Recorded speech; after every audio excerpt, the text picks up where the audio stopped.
Yo, what is going on, guys? December 192 here. I'm here with Phil. Airfare Gaming, bro. We'll be getting his duo deck profile. Yeah, check out both channels. Yes, sir. My name is Bruce Menard. I just got top 64 of the NAWCQ. Congratulations, bro. What were you playing? Runick Furhire Spright. Show us the gas. I got you. So start the Furhire stuff, Triple Rex, Dampa, Beat, Rafale. These are the main monsters that you're using. Before the event, I was testing builds without these. I didn't feel comfortable enough to run that list yet, so I didn't, and I kept it with these. Clearly, it did good enough for me. And I was also running Mayhem Rookie. Mayhem's literally the craziest card in this deck. Rex is only really good if you control Furhire, and the only card in this whole deck that gets you Furhires on the field without having a Furhire on the field is Mayhem. Mayhem actually just fixes a lot of issues, and so I would get this if I could as follow-up to actually play the game. What's the other one doing? Rookie is a emergency teleport. You tribute a monster, and then you summon a monster from your deck with a level higher or lower than it. So usually you hit Hugin. And then of course 3 Fossil Dig. I thought about cutting this down to 2 before the event because of a couple reasons. My main, I'm at 42, which is unconventional for Runick decks, but it was good enough, and I really liked it. It helped with sighting patterns. For the sprites, triple blue, 1 jet, 1 red, 1 carrot, and then 1 starter. You don't need more. 1 jet? Yeah, you don't need more than that. The problem is like in this deck, because Beat and Rafale are not level 2s, you can't like do anything with them if you starter or Gigantic, which is why I was testing the build without them. I just didn't feel confident on that. I was thinking about smashes for a bit, but it didn't end up mattering. For the Runicks, I ran 2 Fountain. It's a good ratio. Thanks, Konami. And then the rest of it was all the good, 3 of all the good Runicks. 3 Tip, 3 Curses, 3 Flashing Fire, 3 Destruction, 3 Slumber. And then for my 41st and 42nd cards, I added in 1 Smiting Storm, 1 Dispelling. I put these in because of sighting patterns, like purely because of sighting patterns. I had a really hard time sighting in this deck while keeping up like the same amount of Runicks. 15 is like what I wanted to go with, but I can side these out into game 2s with like just more powerful cards. Because if I don't open up a bunch of like Runicks, at least I have like more powerful cards I'm drawing into than Runick. At least that was the thought process. Smiting Storm never came up today. In testing, it came up a whole lot where I was decking people out with this. I didn't deck out a single person today because of some of the things I put in my extra. But yeah. And how many cards you got? 42, but I still have my non-engine. Did you change anything about your list? Yeah. I mean, main deck I actually really like. I like the main deck a lot. The only thing I would change would probably be I'd probably cut the Smiting Storm for a Dispelling. The second one? Yeah, just because Dispelling came up a lot today, Smiting Storm didn't come up a lot, but I mean like the moments that Smiting Storm does come up, it comes up in a big way, right? So it's like one of those things. And then for my non-engine, I ran 1 Talent, 2 Thrust, and 2 Evenly. I can't express how cracked Thrust is in this deck. The amount of times during this tournament that like my opponent would like Ash my Hugin, which was so common. I would make a Mannequin Cat, summon out their Hugin, summon a red or carrot from deck, and then I would use Thrust to search for Fossil Dig because it's a normal spell. And since I control the Ash now, you can like activate it. You activate Fossil Dig, you search, and then since they have a monster on the field, then you just get to pop it and draw 3 with Folgo. It's ridiculous. Drawing 3 is pretty good. That's what I should have done during the feature. I messed up, but what are you gonna do? For the extra, 2 Hugin, 1 Gary. I saw a lot of people running Munin. I didn't see the need for it. It never came up. For the Furhire, 2 Folgo, 2 Donner. This is like the biggest mistake I made for the whole weekend.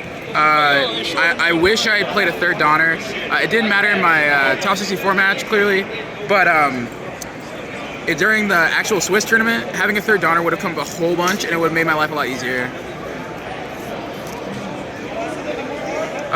For the miscellaneous links, I had IP, Azalea, and Unicorn. These cards were some of these were like decent. Unicorn I never made this. I wish this was the third Donner for sure. But like you can't expect when you need it and when you don't. So like it was nice having it in. But yeah, Azalea was absolutely cracked the whole weekend. I'm side decking Ibly, and this is the only link I have that can pop itself or remove itself if I have no other things. And so the amount of times I like made Gigantic, summoned out Ibly, and then made Azalea and popped itself. That way they had no way to play.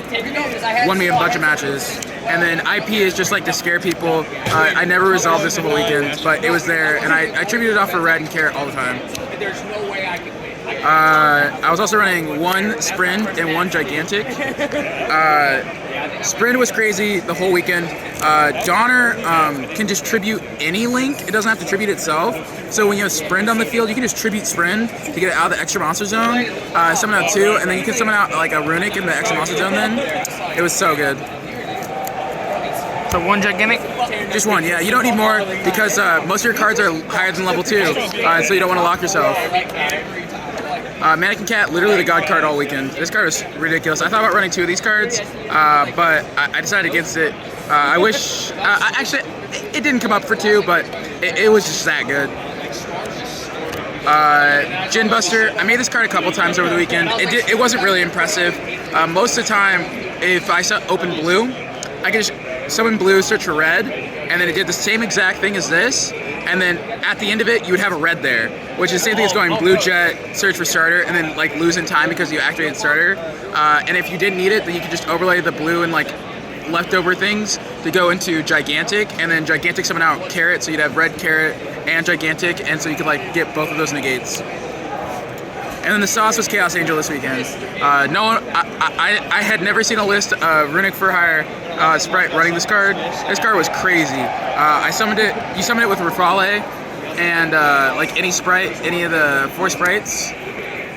Rafale get you into Chaos Angel. And because I had a really big issue with this deck coming into this weekend, I couldn't end games. The amount of times that like my bodies were too small, my cards were too weak. And then like there was no way for me to confirm getting to the next turn with having cards on the field.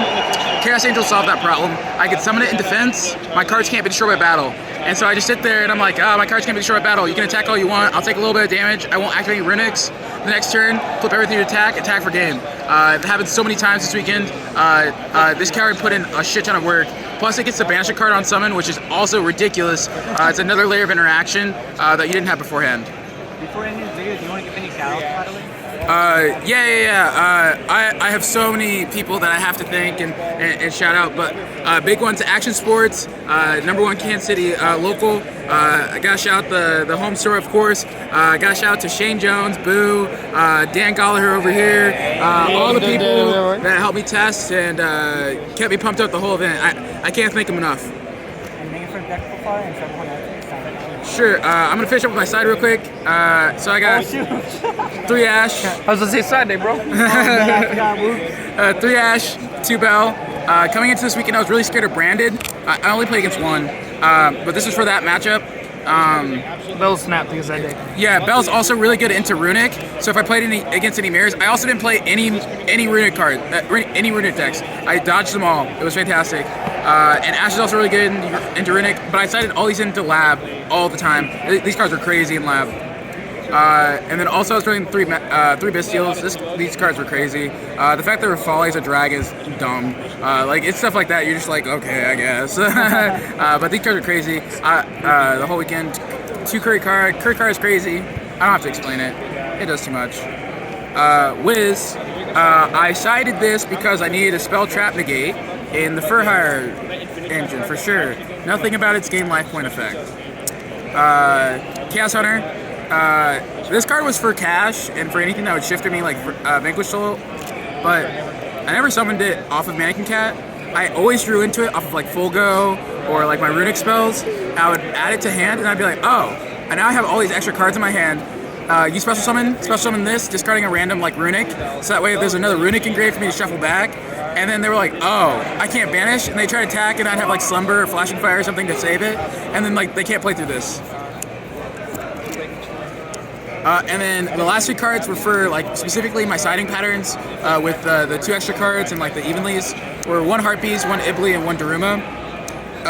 Harpy, I sided an Ibly every time I went second, just in the off chance that I had like blue in my hand on top of like my other stuff, or if I didn't open up the Furhire stuff, I at least had Ibly. It put in a shit ton of work. The Harpies went in against like Lab and stuff. I would side out the evenly and the 2 evenlies for these 2 if I was playing against back row deck, or I would side out 2 evenlies for these 2 if I was playing not against a back row deck. And then this card saved my ass in round like 10 or 11. My opponent gave me a Lava Golem in time, and he passed over to me with like no time left, and I was like, activate Daruma in draw phase, set my Lava Golem, so I couldn't get burned by the 1,000, and so we were able to tie with even life because of it. Absolutely cooked the man. He was a great guy, but it came in so clutch and allowed me to get top 64. That's sagging. What? That's pretty sagging, bro. You didn't thrust for it. You just had it. No, I just drew into it. Well, I mean, when you're drawing like 6 cards a turn, you're gonna draw into everything that you need, right? Like. It happens. Alrighty. Thanks for the deck profile, man. Yep. See you in the next one.